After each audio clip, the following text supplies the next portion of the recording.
drug experience. It tells the story of a man and woman who fall madly in love and travel throughout Europe in a frenzied haze of heroin and cocaine usage. When their drug supply is cut off, they face despair, and they turn to the guidance of King Lammas, a master adept, to free themselves from their addiction through the application of practical magic.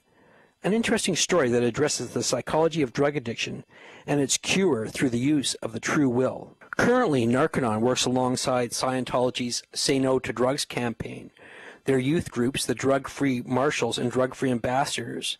Narconon is advocated by Scientologist and former cocaine addict Kirstie Alley. Kirstie Alley, and Scientologist. Yes.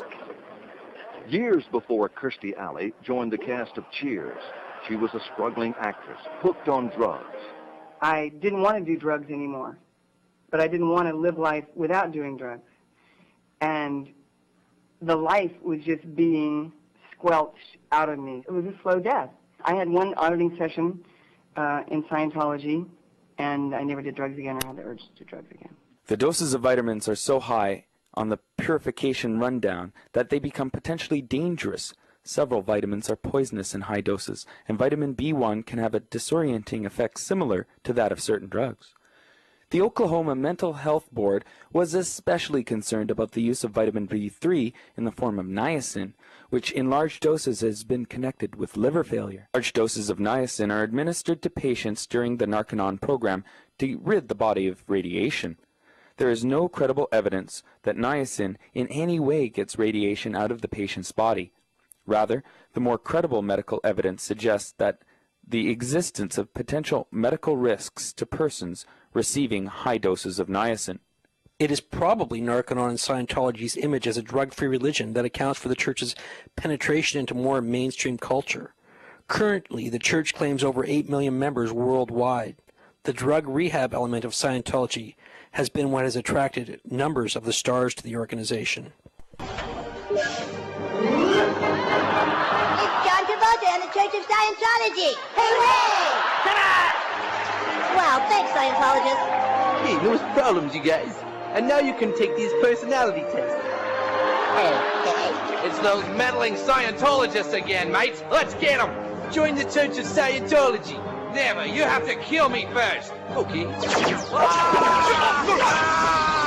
Looks like our work here is done. Let's party. Yeah,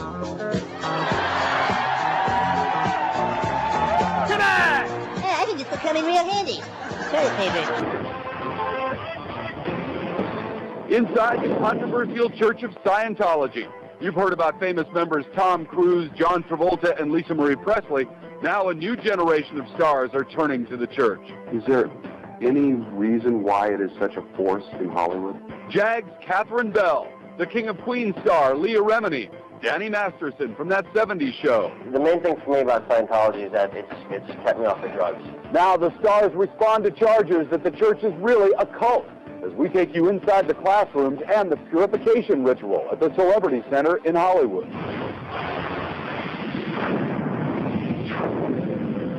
The Church of Scientology has attracted some of Hollywood's most powerful stars.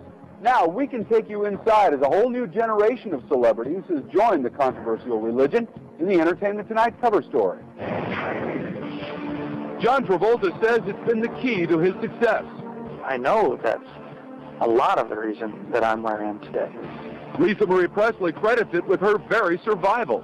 Scientology entered and saved my life and my sanity many times. For these and other stars, Scientology has long been a way of life. But its list of famous disciples is growing as some of Hollywood's fresh new faces are also joining the flock. Masterson of That 70s Show is a second-generation practitioner, following in the footsteps of his parents. The main thing for me about Scientology is that it's kept me off of drugs. And I've never done drugs. I'm really, really happy I haven't. I've seen a lot of my friends really go down the tubes.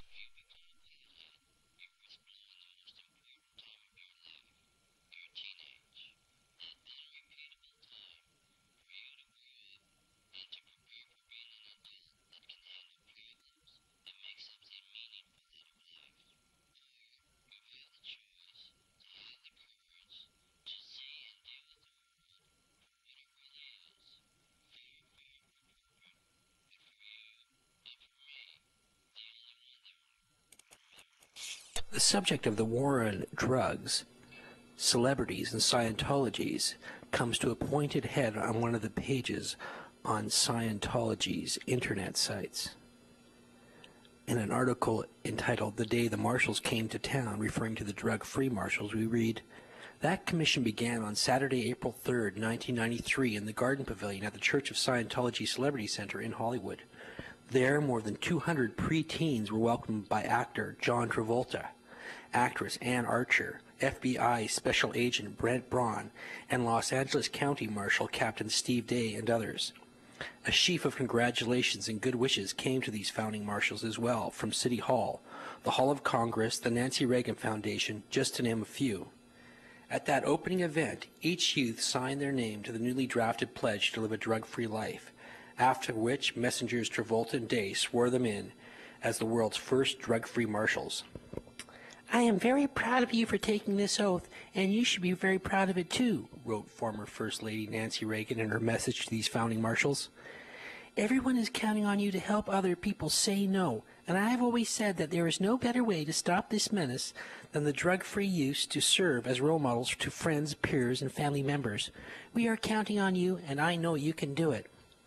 The word, as well as their efforts, quickly spread. With the Clinton administration in need of young guns to provide peer pressure in the war on drugs, the drug-free marshals' focus on both drug education and prevention met with instant agreement. Within weeks of the inaugural LA event, more than 100 youths in the nation's capital were sworn in, this time by the then U.S. drug czar Lee Brown and members of the U.S. Marshals Service.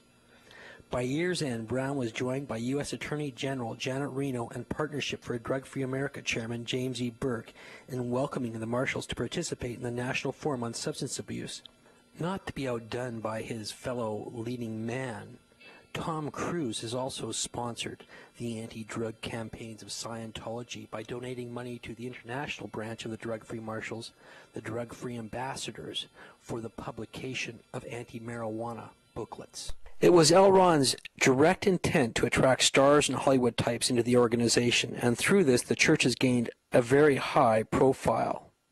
In 1955, he initiated Project Celebrity, intended at recruiting Hollywood stars.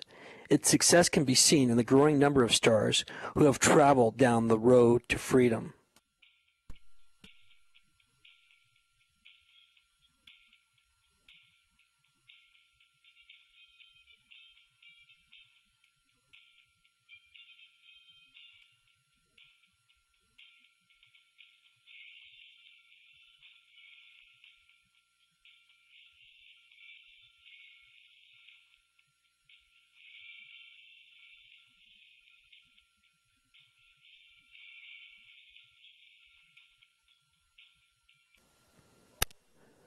One of the ways Scientology has become so popular is the extensive work it has put into the church's